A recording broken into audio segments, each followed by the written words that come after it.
What's up, YouTube? I'm back with another one. Tonight I'm making a seafood pasta with my shrimp, my scallops. Got my garlic cloves in there. I'm using a campanelli pasta and my fire roasted tomatoes. And I will put everything in the description box for the seasonings. Be back in a minute. There you go, YouTube.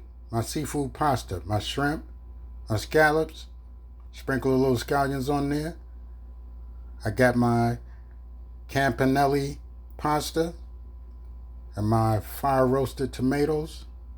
Like I said, I put everything in the description box below.